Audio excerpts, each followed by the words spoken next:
cijenjeni posjetioci, dame i gospodo, velika mi je čast i zadovoljstvo da vas mogu pozdraviti u ovom tako intenzivnom broju koji zaista znam da je tu to Svetskog Envera i glavnog junaka ove večerašnje promocije, ali nadam se da će to biti tako i u narednom periodu.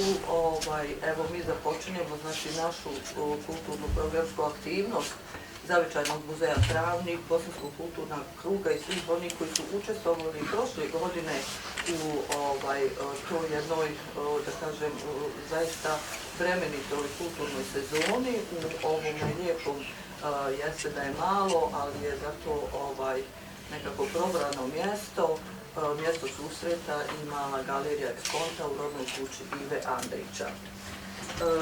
Bilo je preko 52 događaja, u najvećem broju, kao što sam rekla, u organizaciji Zavičajnog muzeja Travnik, zatim Udruženja građana Bosanski kulturni krug, a mnogi od njih su podržani i od strane GSTMT-a i naše velike poštovane mecene, gospođe Snježane Koprinar, koja nas zaista i u značajnoj mjeri i materijalno i moralno podržava. Veliko nam je zadovoljstvo, znači, evo započeti ovu sezonu sa novom knjigom, novim naslovom, objavljenim u izdanju Zavičajnog muzeja Travnik. Bukovica viš Travnika grada, autora Envera Sujovčića. Knjigu će promovisati moje kolege Ene Škrgo i viši kustos rodne kuće Ive Andrića i dr. Dženan Dautović, kustos historičar, koji su inače pisali recenzije za ovaj rukopis. Naravno moram pozdraviti našeg dragog saradnika, dugogodišnjeg saradnika, višedecenijskog muzejskog zaista vrijednog saradnika Envera Sujovčića. I evo reći da je Bukovica viš Travnika grada najnoviji naslov Envera Sujovčića od ukupno 9 knjiga koje je objavio u posljednjih 35 godina, a koje imamo ovdje izložene. 7 naslova sa njegovim potpisom izašlo je u okviru, dakle, Muzejske biblioteke Sediment, čemu su prethodila i 2 ranije objavljena naslova, isto tako u izdanju Zavičajnog muzeja Travnik, a to su prvo izdanje knjige Travničke Sahat Kule 1989. godine i knjiga Travnička ratna marka 1994. godine. Zanimljivo je još napomenuti da je u okviru ove biblioteke Sediment muzejske objavljena još jedna knjiga, koja naravno nije Enverova, već je riječ o knjizi Travnik u siđenju Zeničkog naliba autora Saliha Jalimana, objavljena 1999. godine. Naslovi Envera Sujovčića izašli u okviru edicije Sediment nižu se ovim redoslijedom. Džamije Travnika 1998. Travničke Sahat Kule, drugo izdanje, dopunjeno 1999. Našo Ejtoričan, prilog povijesti Travničkog kraja 2007. godine. Stari vodovod i vodogradnje u Travniku 2012. godine. Džamije Travnika, drugo dopunjeno izdanje 2013. godine. Sjećanje na Travnik, prilog povijesti grada Travnika 2019. godine i Bukovica viš Travnika grada 2023. godine. Što bi se moglo reći, sabrana djela. Enver Sujovčić je po vokaciji elektroinženjer. Od rane mladosti pokazao je veliko interesovanje i zanimanje za travničku prošlost. Od 1975. godine sve do danas je član društva filatelista i kolekcionara Travnika. Neko vrijeme je bio i predsjednik društva. Pored starih razglednica i poštanskih maraka, posjeduje veoma vrijednu zbirku starina. Enver je veliki ljubitelj prirode, posebno Vlašića, koga često obilazi i istražuje. Za njega se sa sigurnošću može reći da je pročitao svu relevantnu historiografsku i drugu literaturu o Travniku. Dugi niz godina, 1993. godine bio je član redakcije časopisa Divan, u kome je redovno objavljivao svoje radove, a nastavio je to od 2020. godine i u časopisu Novi Divan koji izlazi u izdanju Bosanskog kulturnog kruga. Ono što je karakteristično za način rada Envera Sujođića je da on prije svega dobro poznaje teren koji obrađuje. Zatim literaturu, travničke priče, legende, anegdote. On spada u one sada već rijetke ljude starinskog kova koji u sebi nosi sublimirano iskustvo i duh stare travničke čaršije. Pritom je sve ono o čemu piše, ako je to moguće i provjeriti, on to provjerava na terenu, na licu mjesta. Pa tako, zahvaljujući toj njegovoj gorljivoj znatiželji i pedantnosti, mi danas znamo za mnoštvo dragocjenih otkrića, koja bi ostala skrivena da ih Enver Sujođić nije razotkrio i opisao u svojim djelima. Navešću samo nekoliko primjera. 2 otkrivena tariha iz 18. stoljeća o izgradnji obnovi izvorišta i vodovoda Bunar-Baša, to je Bašbunara, i danas skrivena u akumulaciji vodovoda Bašbunara. Rekonstrukcija smještaja francuskog konzulata i austrijskog konzulata u Travniku, evidentiranje i mapiranje nestalih feudalnih dvorova Kula i Odžaka u Travniku i okolici, idejna rekonstrukcija Ebu Bekirbekovog hamama, ubiciranje šadrvana u dvorištu medrese Mehmet Paše Kukavice, pronalazak nekropole stečaka na najvišim kotama na Vlašiću i još mnogo toga što se može pronaći u njegovim knjigama. Najnovije djelo, knjiga Vukovićevih Travnika grada, nadamo se ne i posljednji autorov naslov, po mnogo čemu predstavlja posebnu i jedinstvenu knjigu koju je Enver Sujođić kojom je on krunisao svoj istraživački pohod kroz zavičajnu travničku mikrolokaciju. Naziv knjige asocira na početak stare narodne pjesme, preciznije jedne od nekoliko njenih verzija, koja govori o velikom požaru u Travniku 1903. godine. Svaka od tih verzija počinje uvriježenim obrascem u kojim se ubicira mjesto radnje. Navode se tako 2 planine viš Travnika grada, Vilenca, Banije Bukovica. Zanimljivo, nepoznati autor ne spominje planinu Vlašić, već njen ogranak Bukovicu, jer se baš taj dio Vlašić planine uzvisuje na Travniku poput strmih pozorišnih kulisa. Sa tom vizurom, kako zapisa Ivo Andrić u romanu Travnička hronika, dolaze travnička djeca na svijet. Tako Bukovica ulazi u svijest Travnjaka kao jedan vizualni fenomen i za većinu ona ostaje doživljena tek na razini te pojavnosti, bez želje i potrebe da se taj prostor sagleda kao jedinstven, prirodni i kulturni fenomen. Ali se zato kod autora ove knjige nikada ništa ne podrazumijeva. Stvari i pojave su tu da se ispitaju, istraže i kao trajno svjedočanstvo prikažu i predstave javnosti na najbolji i najdugovječniji način putem knjige. Potaknut svojim osobnim iskustvom i uvijek živom znatiželjom, kao i u prethodnim slučajevima, tako i ovaj put. Enver Sujođić istražuje nepoznate nam prostore skrivene iza strmih, stjenovitih, makijom obrasnih kulisa, otkrivajući nam jedan slojevit, rustikalni svijet, njegove specifične povijesne, kulturološke i prirodne vrijednosti. Na vidjelo iznosi gotovo izgubljene tragove života, koji se u tom prostoru smjenjuju unazad 2000 godina, možda i više. To su tragovi prastarih ljudskih naseobina, gradina, tumulusa, suhozidova, zaboravljenih grobalja, stečaka, nišana. Čini to na njemu svojstven način, precizno, bez suvišnih detalja i opisa, uz valjanu argumentaciju, naslonjenu na iscrpna, ponekad mukotrpna i opasna terenska istraživanja, na obimnu literaturu, arhivsku građu, geografske i vojne karte, usmjena svjedočenja, narodnu predaju. Upoznaje nas sa specifičnim tvorevinama zanimljivog geološko-morfološkog kraškog područja, sa njegovim biološkim prirodnim okruženjem i očuvanim kulturnim tragovima, koji tom ambijentu daju dodatni kvalitet kulturnog krajolika. Pojma iz normativnih akata zaštite nepokretnog nasljeđa UNESCO i Vijeća Europe, donesenih u cilju očuvanja identiteta nekog prostora koji je primjer integriranog djelovanja čovjeka i prirode kao što je to upravo prostor Bukovice.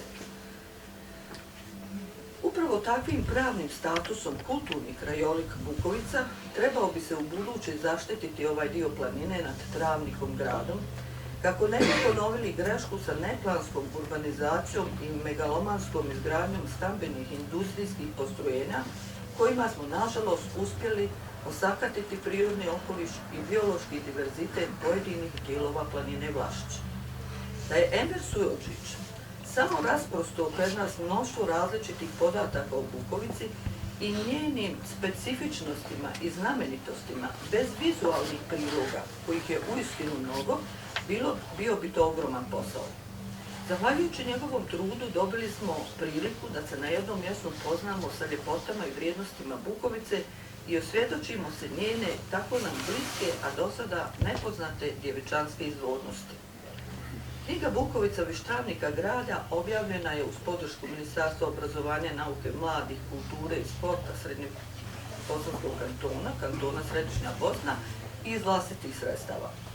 U impresumu knjige naznačeno je da su recenzenti ovog dijela dr. Dženan Dautović i Janez Škrgo, lektorica Amra Čampara-Raulić, korektor Zlatko Sujondžić, sažetak na engleski jezik prevela je Fatima Radaslić, dizajner edicije Sediment oblikovao je profesor Asim Đelilović, kompjutersku obradu i prilog knjige uradio je Almir Halilović, a kao urednik izdavač knjige potpisuje moja malenkost.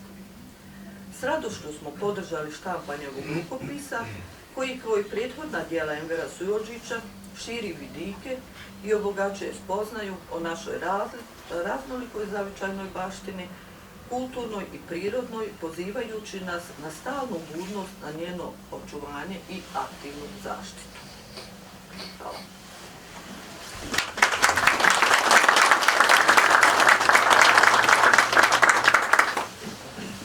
Dobro večer.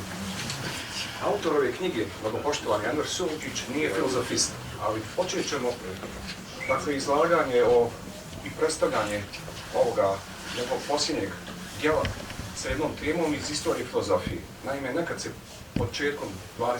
stoljeća, otprilike tako rečeno, dogodilo se nešto što su sami ti filozofisti označili kao zaborav bitka. Oni su umovali o svemu i svačemu, raspredjali, analizirali, pokušali da dokuće racionalne razloge postojanja, djelovanja nekih fenomena i tako dalje. I sve su oni to lijepo i brižno radili, ali su u jednom trenutku potpuno zaboravili da obrate pažnju ono što je ispred njih, što je najbliže, što je neposredno u životnom iskustvu, što je svakodnevnica. O tome niko nije vodio računa i mislilo se da je to tako eto. Sve se zna o tome i nema o tome, Bog zna šta više se kaže. Sve dok se onda nije pojavio, negdje 1930. godina, njemački filozofist Martin Heidegger napisao knjigu Zaborav bitka i onda je prvi put vratio taj isti bitak u centralnu temu filozofije.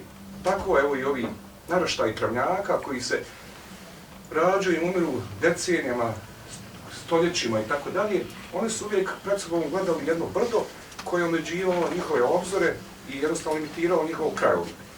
To je bilo naprosto brdo, ono je tu, uvijek je bilo tu, grad je bio manje više tu.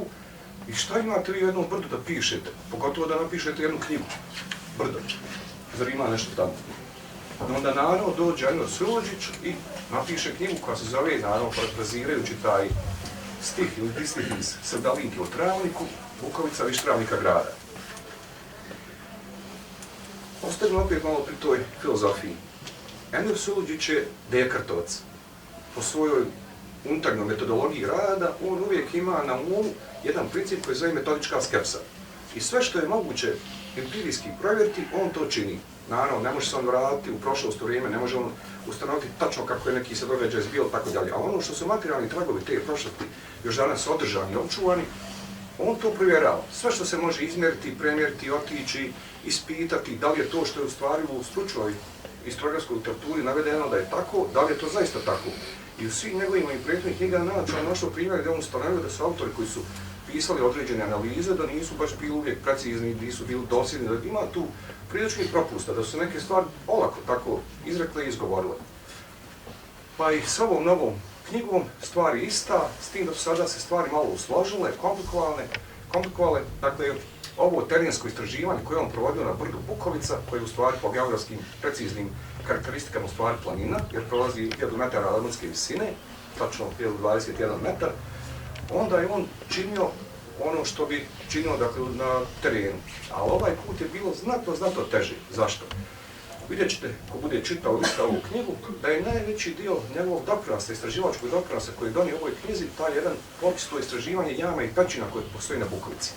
Mi znamo svi, dakle, ti navštaj trenjaka, ovi gledaju bar dvije te peće, malu i veliku peću, druge su manje ili više skrvene, nepoznate i tako dalje. Enver Suljić je znao, jer je on u stvari, šta je potka ove knjige? Potka knjige je njegovo djetinjstvo.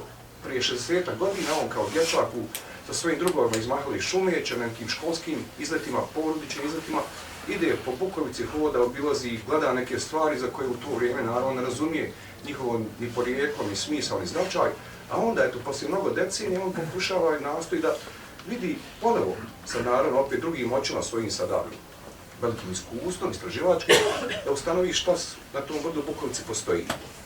Vidio on tamo i greda, i stečke, tu su motivi, legendi, neke vrlo specifične, dakle, prirodne odlike koje je priroda stvoriteljica takvim učinila, ali ono što je možda skoro najveći doprinos, to upravo jedan nevjerovatni popis pećina i jama koje on pronašao u Bukovici.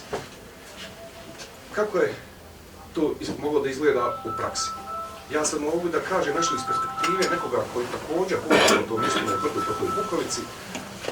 To su bila neka hodja djetinjstvu, pa onda nekim kasnim godinama.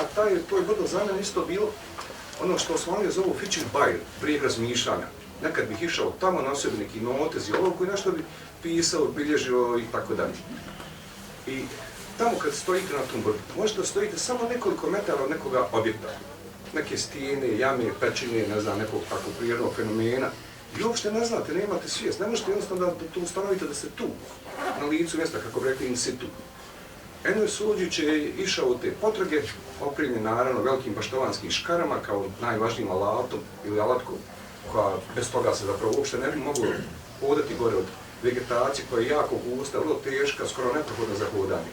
Osim toga, on imao vrlo dragocjenu pomoć vodiča, mještana sela Bukovice, ljudi koji su dakle, rođeni gore odrasli, koji poznaju to, mogu se reći, savršeno sve te prijedele.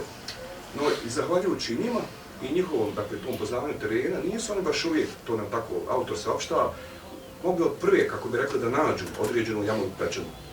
Bilo je tu traganja, bilo je tu lutanja, bilo je to ponovnog dolaska, potrage.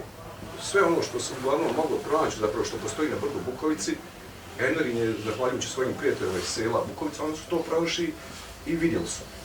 Ali kako to u praksi izgleda? Kad vi hodate gore preko sipara, preko stijena, kroz draču, kroz dakle, onu trnjinu, to je vrlo teško. To je dakle, jedna posebna misija, jedna posebna zadaća. I mislim da je dakle, autor, evo, on će to najbolje znati po svom iskustvu, šta je sve morao da uradi da bi došao do rezultata koji su sada predstavljeni unutar ove knjige.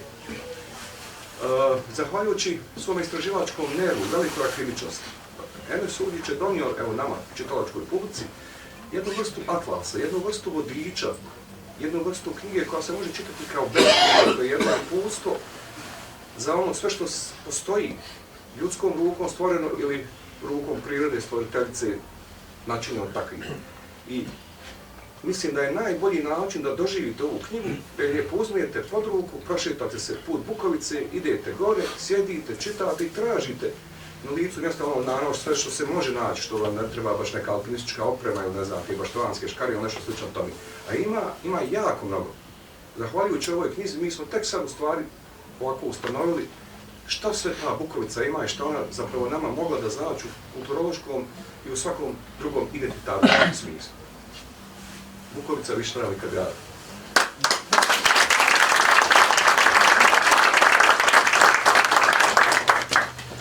Dobroveče i od mene.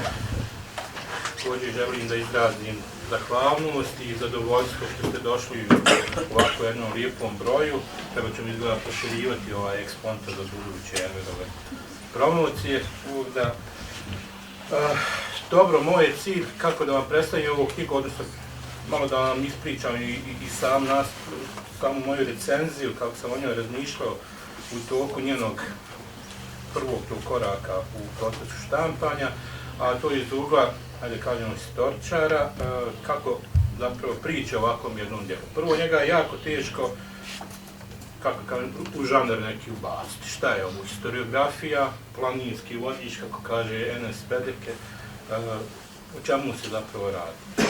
To prva misterija ove knjige, prva neobična njena strana koja plijeni pažnju. Zatim sama tema. Enes je nešto spomenuo Čud brdo da bude tema knjige. Jer još koliko ja znam, nijedno brdo u Bosni i Hercegovini nema monografiju svoju. Da li ima u široj i bližoj dalje okolini, ne znam, ali mislim da nakon Golgote kod Jeruzalema, evo Bukovica će sad postati druga najpoznatije brdo, barem u stručnoj literaturi. Samo malo šali, ali zaista knjiga nudi mnogo različitog materijala, zapravo kako se pristupa samoj ovoj temi i može biti uzor zaista za bilo kojeg pojedinca koji želi istraživati vlastitu sredinu, dakle lokalnog historičara, kako zapravo da se određenom temom bavi i slično. Danas često čujemo brojne teme već istražene, svi gradovi imaju svoje monografije, pa evo makar nemaju brda i planine, pa možete iz Enverovog pristupa se može jako mnogo metodološki zapravo pronaći mnogo savjeta, mnogo uputa kako da se pristupi toj temi istraživanja.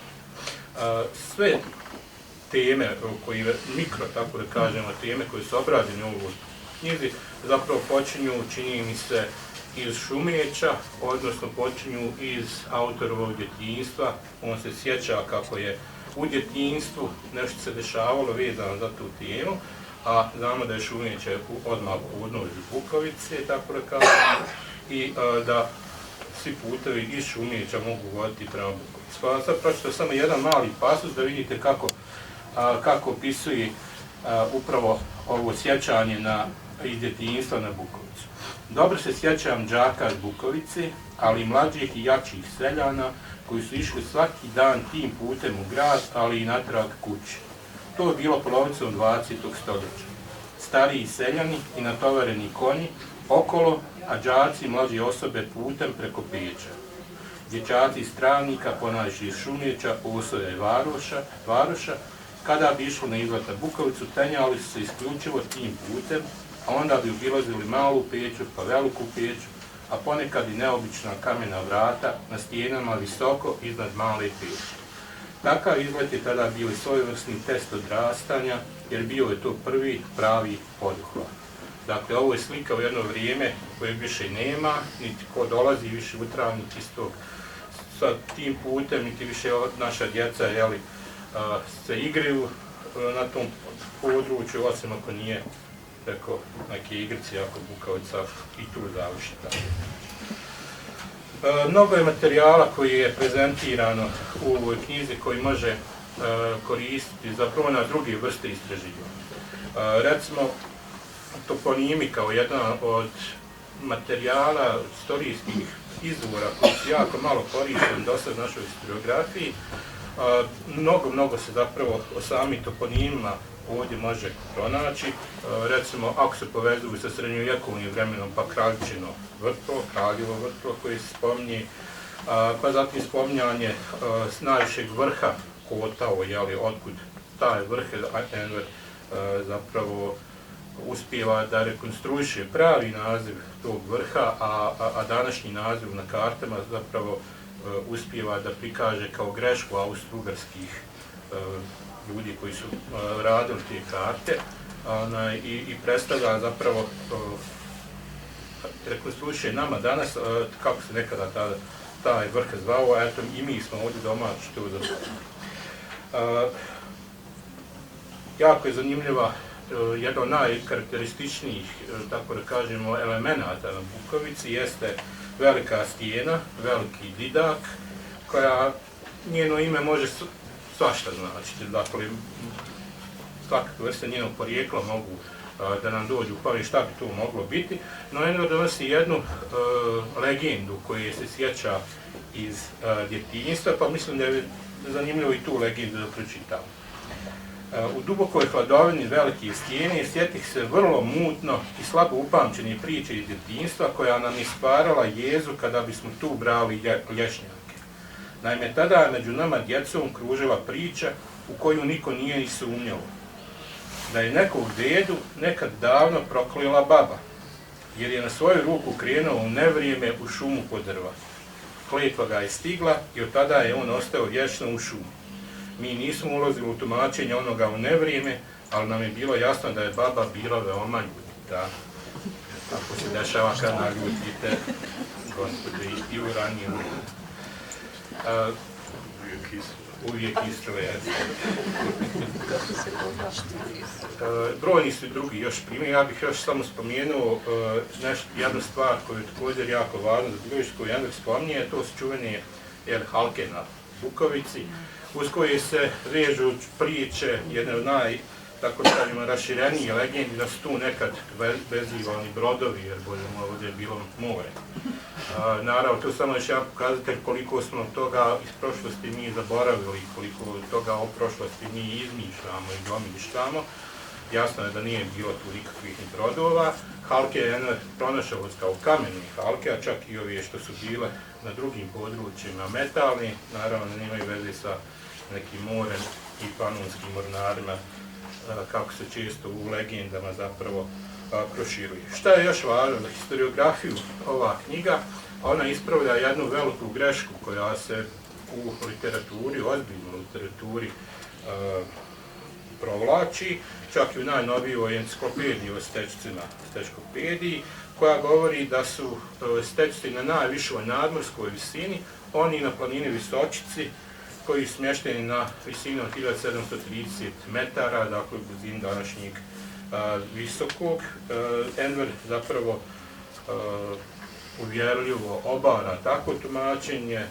Nekropolu stečaka Orman locira 50 metara višu nadmorsku visinu i tako nije to neki lokal patriotizam s moje strane, nego zaista jedna lagano provjerljiva činjenica da zapravo i ti zvanični podaci u stručnoj literaturi nisu bili precizni i da će nakon ove knjige, iako je Enver ovo je pisao ranije u Novom divanu, ali i nakon ove knjige da će se zvanične knjige, zvanični podaci o stečcima kao tako je kažem, karakterističnijim ostatku kulturne baštine srednjeg vijeka morati ispravljati i dopunjavati, tako da će ova knjiga iz te strane biti citirana i slično.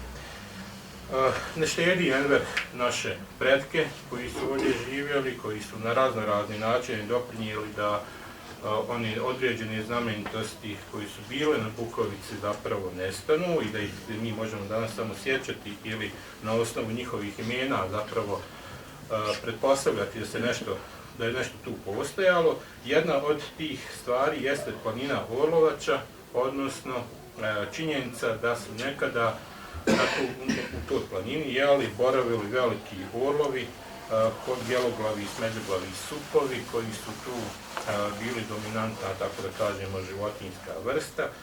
A kako kaže Enver u zaključnom osvrtu na nestanak tih orlova, iako se Lika možda neće se složiti, ali mora citirati i ovo, štetu napraviše lovci iz nužde uz bila teška vremena iza Drugog svjetskog rata, pa možda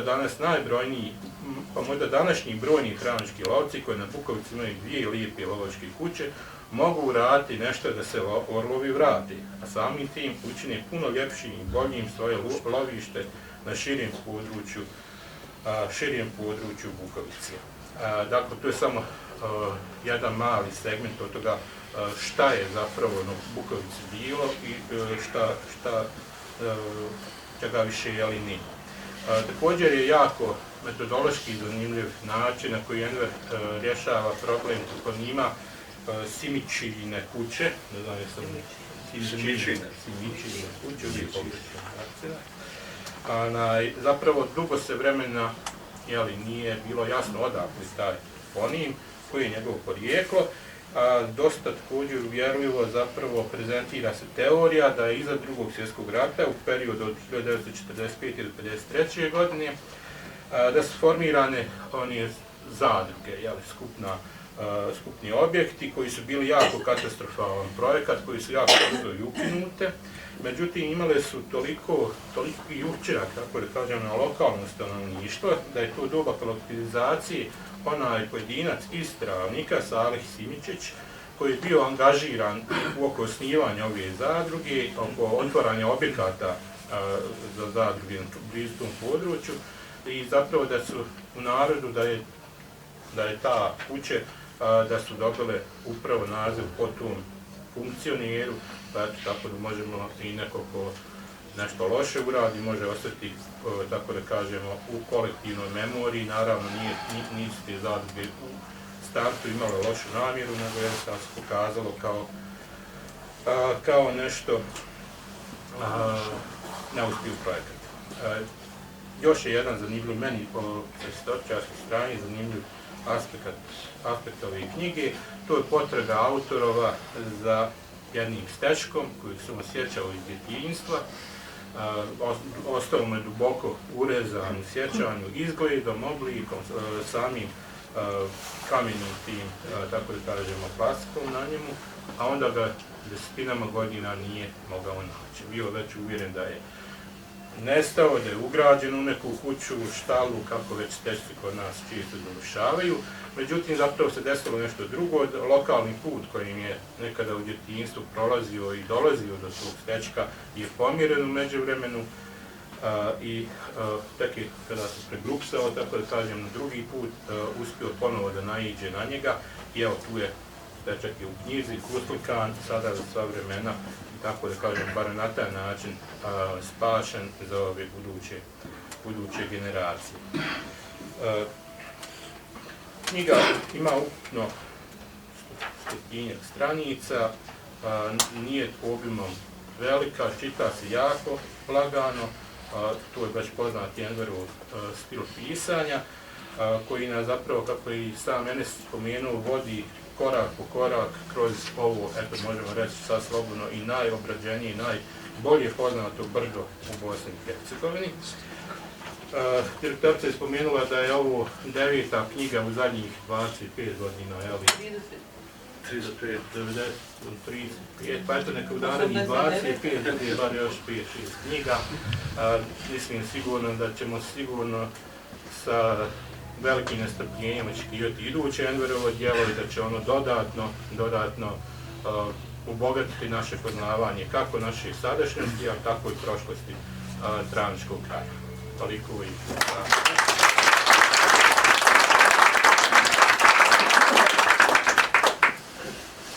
nakon 8 promocija, mislim da sad na 9. neće biti veliki problema. Ja ću par riječi, samo mislim da je ovo bilo i stvarno lijepo predstavljeno i opširno. Prvo da vam se zahvalim da ste odvojili svoje vrijeme da i meni učinite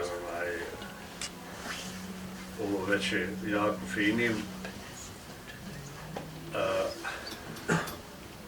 Zatim bi se zahvalio ljudima iz Zavičajnog muzeja, od direktorice pa od recenzenata i ostali zaposleni, jer naša saradnja je počela 1989. To je ova mala žuta knjižica kad je odštampana i od tada smo stalno u saradnji i uspješnoj saradnji, a sad smo već u ovo doba već uigran tim, svak ima svoj obim posla i tako da to ide onda vrlo lako. Sama knjiga, prošla promocija je bila prije 5 godina, tačno u muzeju tamo i ja sam bio ubijeđen onako kad sam razmišljao šta radim i da je to, da sam napisao zadnju knjigu, možda još bude nekih radova i tako. Međutim, očigledno nikad, ne reci nikad, došla je korona, pa su nam kao zabranili hodat za ove starije, pa je meni bilo najlakše pobjeći na Bukovicu, jer tamo svakako nema nikoga, a i neki veliki prekršaj što sam izašao iz kuće. I onda sam počeo intenzivno obilaziti, sam sebi zadavati šta obići, koji vikend i tako. Imao sam par radova u divanu u Bukovci, sa temom sa Bukovci, i onda se to samo nametne poslije pameti. Na pamet moglo bi ovo se upakovati i predstaviti. Moglo biti interesantno Trančanima, i ja mislim da će biti interesantno bar dobrom dijelu ljudi koji prate ova zbivanja. Da li će biti dalje? Ja sam napisao u posveti jednoj da ova knjiga da je napisana u mom sudijskom vremenu. Otprilike je to tako, jel? E sad, da li će biti još šta, zavisi najvjerojatnije najviše od samog sudije. Šta će dalje, jer ja sam počeo pretjerivati sa svojim godinama, pa dokle će to ići, vidit ću. Nešto htio sam da napomenem, nešto sam jako fino doživio istražujući Bukovicu, a to je saradnja ljudi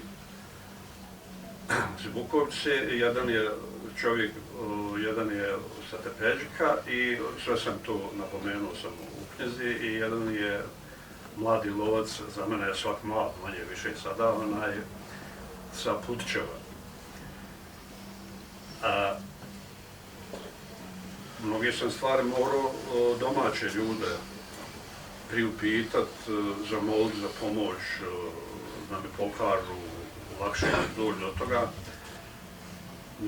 Ta pomoć je bila više nego iskrena, nije tu bilo nikakvog plaćanja, nije tu bilo nikakvog moljenja nekog. Pomoć je bila zbilja od srca, i u ovim teškim našim vremenima, međuljudskim odnosima, i to je toliko bilo osvježavajuće i ohrabrujuće.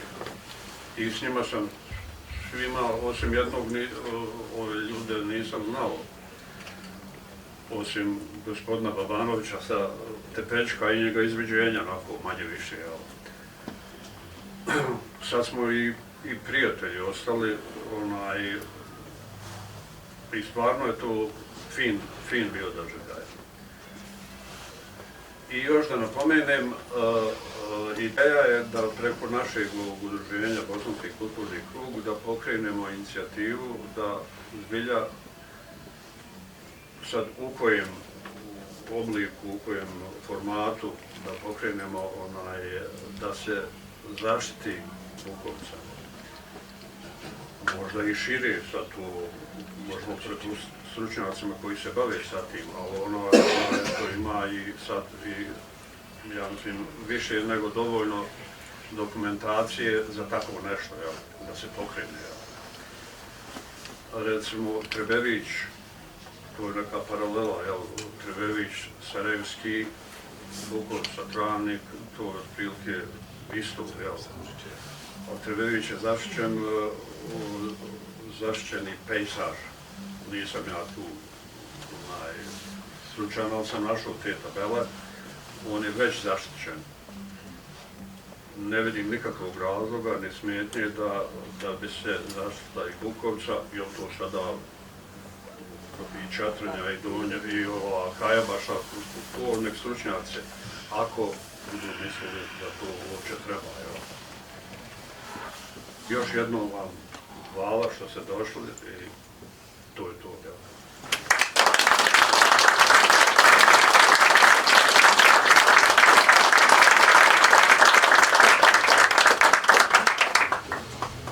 Zahvaljujem informaciju, znači u prodaji je knjiga 30 maraka, danas je 20, pa evo izvolite. Tu je i autor koji će dati autograf.